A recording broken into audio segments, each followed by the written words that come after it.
नमस्कार, मैं हूं AK कश्यप। इस वीडियो में महत्वपूर्ण रूप से उन सभी बातों पे चर्चा करने जा रहे हैं। 10 महत्वपूर्ण यहाँ पे इस वीडियो में आपको ऐसे क्वेश्चन मिलेंगे जो 8th CPC से संबंधित है। केंद्रीय कर्मचारियों के लिए ये वीडियो काफ़ी महत्वपूर्ण है और 8वें वेतन आयोग में जो 3 से ज़्यादा का फिटमेंट फैक्टर का जो भ्रम की स्थिति जो पैदा हुआ है उस पर क्या कह रहे हैं नेशनल इंडियन रेलवे फेडरेशन के जो कर्मचारियों के जो प्रमुख हैं उनका क्या कहना है यहाँ पे, और किस तरीके से यहाँ पे जो 10 प्रश्न जो उनसे पूछे गए हैं खास करके फिटमेंट फैक्टर को लेकर या NPS UPS को लेकर उस पर क्या इनका जवाब आया है। ये सभी वे केंद्रीय कर्मचारी जो अभी सेवारत हैं या जो सेवानिवृत्त हो गए हैं, तो उन लोगों को ज़रूर इस वीडियो को उस सारे संदर्भ को आप लास्ट तक जरूर देखिएगा। नए जुड़े हैं तो चैनल को जरूर सब्सक्राइब करके बेल आइकन को दबा दीजिएगा। वीडियो अच्छा लगेगा तो जरूर लाइक शेयर कीजिएगा। सुझाव अगर 8वें वेतन आयोग से होगा तो कमेंट में लिखिएगा। देखिए, 8वें वेतन आयोग की जो चर्चाएं जब शुरू होते हैं तो महत्वपूर्ण रूप से 2-3 बातें जो हैं वो कर्मचारियों के दिमाग में जो है वो सर्कुलेट होने लगता है। सबसे महत्वपूर्ण रूप से ये चर्चा होता है कि 7th पे में 2.57 फिटमेंट फैक्टर जो लगा था इस बार क्या उससे ज़्यादा या उससे कम। दूसरा जो यहाँ पे महत्वपूर्ण रूप से जो चर्चा ये होता है कि 8वें वेतन आयोग में जो DA जो बढ़ोतरी किया जाता है और ये DA 10 वर्षों के बाद वेतन आयोग के साथ जो मर्ज किया जाता है, तो क्या यहाँ पे 5 वर्षों पर क्या कोई महत्वपूर्ण रूप से कोई बदलाव होगा कि 5 वर्ष पे DA को मर्ज करने की कोई व्यवस्था लागू हो।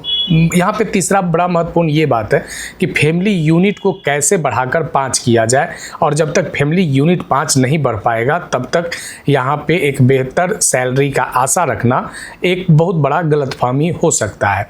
यहाँ पे उन विषयों पर भी बात करेंगे जहाँ पे बड़ी संख्या में सेंट्रल एम्प्लॉय या स्टेट एम्प्लॉय UPS और NPS में कवर हैं, उनके लिए OPS की कौन सी मांगे हैं। इन सारी बातों को हमने इसलिए इस वीडियो में लाया है क्योंकि यहाँ पे ऐसे चीज़ों को भी चर्चा किया गया। नेशनल इंडियन रेलवे फेडरेशन के जो हेड हैं, अध्यक्ष हैं, उन्होंने कौन कौन सी बातों को अपने एक इंटरव्यू में प्रदर्शित किया है और कौन कौन सी बातों को लेकर 8वें वेतन आयोग में उन्होंने चर्चा किया है, ये सभी बातों को यहाँ पे समझेंगे।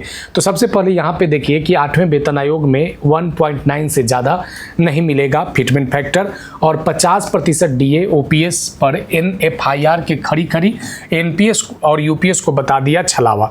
ये बड़ा महत्वपूर्ण रूप से जो आप देख रहे हैं, ये एक आप प्रिंट मीडिया में भी, जागरण बिजनेस में भी इसको कवर किया गया है और एक बड़ा जो खुलासा हुआ है कि जो महंगाई बढ़ी पर सैलरी नहीं, फिटमेंट फैक्टर बढ़ाओ, हमारा हक हमें दो, वेतन में न्याय करो।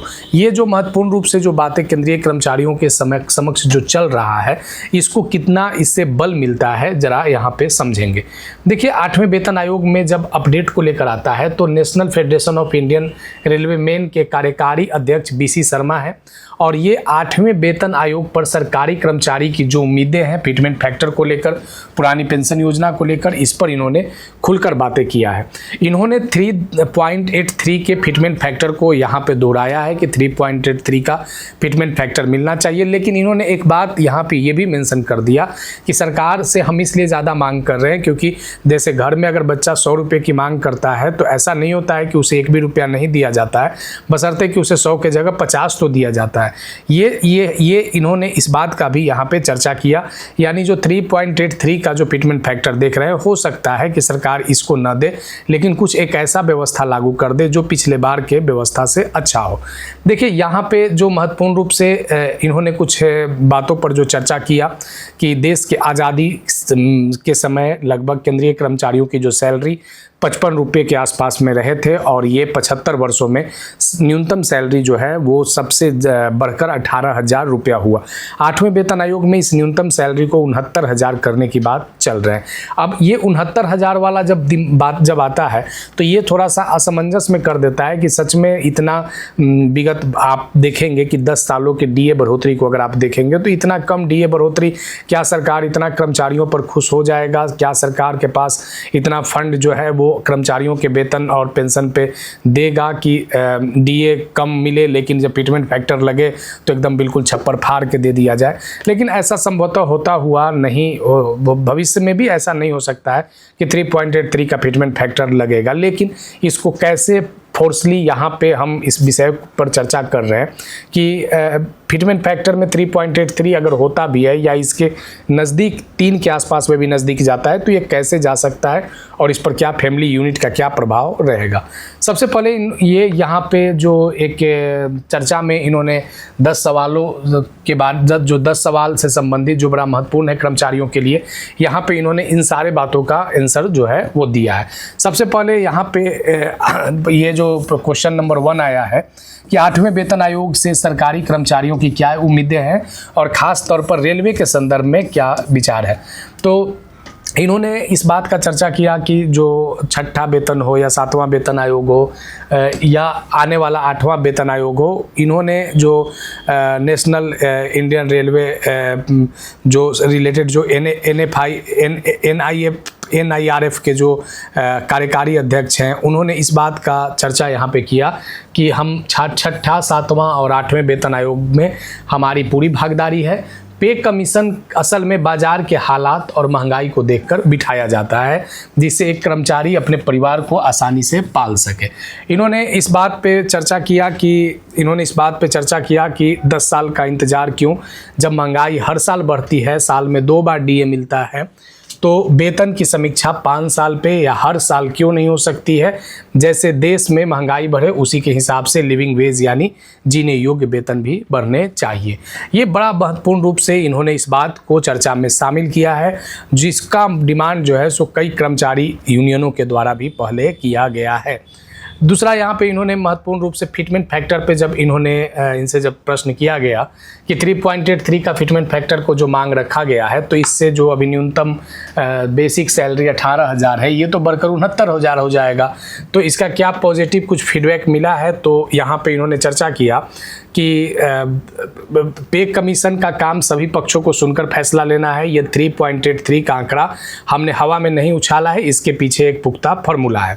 फार्मूला में इन्होंने चर्चा किया एक्वायर्ड फार्मूला का, और एक्वायर्ड फार्मूला में महत्वपूर्ण रूप से अभी परिवार के 3 यूनिट को शामिल किए जाते हैं, जिसमें पति पत्नी और 2 बच्चे। 2 बच्चे 1 यूनिट हो गए और पति और पत्नी 1 यूनिट गिने जाते हैं, यानी कुल 3 यूनिट के आधार पर अभी तक फिटमेंट फैक्टर बनता है। सुप्रीम कोर्ट का एक बड़ा महत्वपूर्ण फैसला 2007 में आया था और 2007 के इस सुप्रीम कोर्ट के फैसले में ये इस बार के फिटमेंट फैक्टर में इस बात का महत्वपूर्ण रूप से चर्चा हो रहा है कि माता पिता को भी डायरेक्ट डिपेंडेंट मानकर जोड़ा जाए, क्योंकि माता पिता की भी जवाबदेही उनके संतानों पे होते हैं। तो माता और पिता को 1 यूनिट माना जाए, तो इस कंडीशन में ये 5 यूनिट हो जाएगा और 5 यूनिट के अनाज बाजार भाव से जब खर्च निकालेंगे तो न्यूनतम बेसिक जो है वो 69,000 रुपये बैठती है।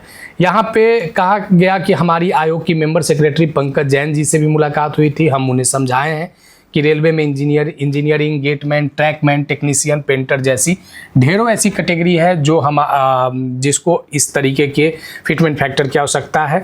इसमें आगे बात किया गया इनसे जस्टिस रंजना प्रकाश देसाई के बारे में, जो 8वें वेतन आयोग के जो हेड हैं, उनके बारे में चर्चा किया गया। तो यहाँ पे इन्होंने कहा कि जो 8वां वेतन आयोग है ये काम कर रहे हैं। यहाँ पे मेमोरेंडम, सप्लीमेंट्री मेमोरेंडम, ये सभी चीज़ें जो है वो 8वें वेतन आयोग के सामने दिए जा रहे हैं। इसके अलावा यहाँ पे देखिए कि एक बड़ा महत्वपूर्ण रूप से इस बात का भी चर्चा किया गया कि कई लोगों को लगता है कि 3.83 का फिटमेंट फैक्टर सिर्फ हवाई नंबर है, महज दिखावा है, क्योंकि 7वें वेतन आयोग में 2.57 का फिटमेंट फैक्टर मिला था। इसे आप क्या कहेंगे? इस पर BC शर्मा ने जवाब दिया कि अगर घर में बच्चा 100 रुपये की चीज़ मांगता है तो उसे तुरंत नहीं मना करते हैं, भले ही हम उसे 50 रुपये की चीज़ ला कर दे दें। इसे नेगोशिएशन कहते हैं। हमारी मांग 100% तार्किक है। हम इसके साथ आने वाले समय में हो सकता है कर्मचारी यूनियन इसको लेकर कुछ नेगोशिएट भविष्य में करे। यहाँ पे देखिए कि जो सैलरी 2.57 के फिटमेंट फैक्टर के आधार पर जो सैलरी बढ़ा था वो 14.29% ही सैलरी बढ़ा था। तो अगर यहाँ पे देखते हैं कि अगर तब भी न्यूनतम सैलरी 26,000 मांग की गई थी, यानी उस समय 26,000 मांग किया गया था, सरकार ने 18,000 रखा था, लेकिन 18,000 मिली मतलब ये नहीं कि ये जायज़ मांग रखना छोड़ दें। 2.57 के नीचे जाने का तो सवाल ही नहीं पैदा होता है। ये सरकार के लिए भी मुश्किल है और हमें उम्मीद है कि हमारी तर्कों पर 69,000 मिनिमम से लेकर मैक्सिमम 2,59,500 का वेतन के आधार पे सफलता मिलेगा। 5वें नंबर प्रश्न पे जब आप आते हैं, जब इनसे BC शर्मा से प्रश्न किया गया जिसमें 18,000 से 69,000 के मांग का मतलब कि ग्रॉस सैलरी 90 से 95,000 तक पहुंच जाएगा। क्या सरकारी कर्मचारी की शुरुआत की सैलरी अब 1 लाख के करीब होगा? तो यहाँ पे इन्होंने जो उत्तर दिया कि सैलरी नंबर भले ही बड़ा दिख रहा है, लेकिन आज की जो मार्केट वैल्यू है, आज का जो इन्फ्लेशन है, उस स्थिति में ये कोई बहुत बड़ी अमाउंट नहीं है। क्योंकि इन्होंने इस बात का भी चर्चा किया कि जो अभी ग्रुप डी के एम्प्लॉय हैं वे लोग भी टैक्स पेई हो गए हैं और इस दायरे में आ सकते हैं। सैलरी जितनी बढ़ेगी टैक्स भी कट जाता है। रुपए की परचेजिंग पावर जो है आज बहुत कम हो गई है। यहाँ पे बिजली के बिलों, पुराने पेंशनों पे सरचार्ज जोड़े जा रहे हैं। यहाँ पे महत्वपूर्ण रूप से इन सारे बातों पे चर्चा किया। यहाँ पे एक बात जो सोशल मीडिया प्लेटफॉर्म पे पूर्ण रूप से ये बातें चर्चा में चलते हैं कि सरकार 1.8 या 1.9 से ज़्यादा फिटमेंट फैक्टर जो है वो नहीं देगा। सरकार फिटमेंट फैक्टर के अलावा जो परफॉर्मेंस बेस जैसे फॉर्मूले पर विचार कर सकती है क्या? तो इन्होंने जवाब दिया कि जो लोग 1.8 या 1.9 की बात कर रहे हैं वह सिर्फ बढ़े हुए डीए को जोड़कर अंदाज़ा लगा रहे हैं। लेकिन क्या सच सरकार बाजार की असल महंगाई को इग्नोर कर देगी? यहाँ तक परफॉर्मेंस की बात है तो रेलवे ये पहले से लागू है कि प्रोविडेंट लिंक बोनस मिलता है। अगर हम तय टारगेट पर काम करते हैं तो हमें बोनस मिलेगा। लेकिन एक बड़ा महत्वपूर्ण इन्होंने ये भी चर्चा किया कि अभी लगभग आज 18 लाख कर्मचारियों का काम 12.5 लाख एम्प्लॉय कर रहे हैं रेलवे में, और वंदे भारत, अमृत भारत जैसे गाड़ियां बिना नई पोस्ट पर चलाई जा रही है। बहुत सारे चीज़ों को इन्होंने तार्किक रूप से यहाँ पे जवाब दिया है। बेसिक पे में 50% डीए मर्ज होने की खबर जो वायरल हो रही है, इसकी असली सच्चाई के बारे में इन्होंने कहा कि यह कोई फेक न्यूज़ नहीं है, ये या किसी सरकार की मेहरबानी नहीं है, यह एक तय फार्मूला है। 7वें वेतन आयोग की रिपोर्ट में शामिल किया गया था कि जब डीए 50% पहुंच जाएगा तो बेसिक में मर्ज कर दिया जाएगा। साथ ही तमाम अलाउंस एचआरए भी 25% तक बढ़ जाते हैं। यानी 50% वाले डीए मर्ज की बात को भी इन्होंने अस्वीकार नहीं किया। अब देखिए 8वां जब इनसे प्रश्न किया गया कि वेतन आयोग की प्रक्रिया अगर लंबी खींचती है तो क्या सरकार एरियर देगी, और कोविड के समय जब पैसा रुका था क्या उस पर क्या सरकार करेगी? तो यहाँ पे इन्होंने कहा कि जो 1 जनवरी 2026 को लागू हो जानी चाहिए थी। अगर देरी हुई है तो निश्चित रूप से हम कम से कम 20% अंतरिम रिलीफ की मांग करेंगे जो बाद में बेसिक पे में मर्ज हो जाती है। हालांकि 5-6 राज्यों की आगामी चुनाव को देखते हुए सरकार इसे ज़्यादा डिले नहीं करेगी। जहाँ तक कोविड वाली बात है कि कोविड के समय जो डीए के इंस्टॉलमेंट की बात जो रोकी गई थी वो सरासर बेइंसाफ़ी था और भारत के इतिहास में कभी भी महंगाई भत्ता फ्रीज नहीं हुआ था। लेवल 1 से लेकर ग्रुप डी के कर्मचारियों से कितना और क्या फ़ायदा होगा, ये भी प्रश्न इन्होंने जब चर्चा किया तो चौथे पे कमीशन में न्यूनतम और अधिकतम सैलरी का अंतर 1:9 के करीब था, जहां आज एक अधिकारी की सैलरी लगभग 2.5 लाख रुपया, जबकि निचले स्तर की कर्मचारी की सैलरी 18,000। सबसे ज़्यादा पसीना ग्रुप डी और नॉन गजेटेड स्टाफ बहाता है, लेकिन भत्ते और सुविधा के ऊपर वाले को ज़्यादा मिलता है। विदेश की तरह भारत में भी काम करने वाले की वैल्यू बढ़नी चाहिए, इससे गैप को हर हाल में कम किया जाना चाहिए। इस पर भी इन्होंने चर्चा किया। 10वां नंबर क्वेश्चन जब इनसे राइज किया गया कि पेंशनर्स को काफ़ी उम्मीद है कि OPS versus NPS versus UPS पर आपका क्या कहना है, तो इन्होंने कहा कि अगस्त 2023 में रामलीला मैदान के विशाल प्रदर्शन से सरकार घबराई थी और यूपीएस को घोषणा कर दिया था। यूपीएस भी एक छलावा है। 25 साल के सर्विस के बाद 50% पेंशन मिलता है। अगर कोई 15 साल सर्विस करके रिटायर होता है तो कॉर्पस के नाम पे शेयर बाजार में पैसा लगाया जा रहा है, जिससे 1500 किसी को 5000 पेंशन मिल रहा है, जो इससे बुढ़ापा कैसे कट सकता है। इन्होंने 96% कर्मचारियों का चर्चा किया जिन्होंने यूपीएस को नकार दिया। हमारी मांगे बिल्कुल स्पष्ट है, हम पे आउट नहीं बल्कि हमें पुरानी पेंशन चाहिए और ओपीएस कोई बोझ नहीं, ये कर्मचारियों का अपना हक है जो उनके द्वारा कमाए गए पैसे जो प्रोविडेंट फंड में ब्याज से ही पूरा हो सकता है, सरकार को इसे वापस लाना होगा। ये जो 10 बड़े महत्वपूर्ण रूपों से जिस पॉइंट पे बीसी शर्मा ने जो चर्चाएं किए हैं, ये बड़ा महत्वपूर्ण रूप से तार्किक के सारे बातों को यहाँ पे रखा है जो आप इस वीडियो में देखे हैं। अगर वीडियो अच्छा लगा है तो ज़रूर लाइक शेयर कीजिएगा। आने वाले समय में 8वें वेतन आयोग को एक बड़ा महत्वपूर्ण यहाँ से कुछ सीपीसी को लागू करने में कुछ एक बड़ा केंद्रीय कर्मचारियों के पक्ष में जिस तरीके से मजबूती से बातें रखे जा रहे हैं फेडरेशन के द्वारा, एक बड़ा बदलाव देखने को मिल सकता है। नए जुड़े तो चैनल को जरूर सब्सक्राइब करके बेल आइकन को दबा दीजिएगा। मिलेंगे आगे हम नेक्स्ट वीडियो नेक्स्ट टॉपिक में। धन्यवाद।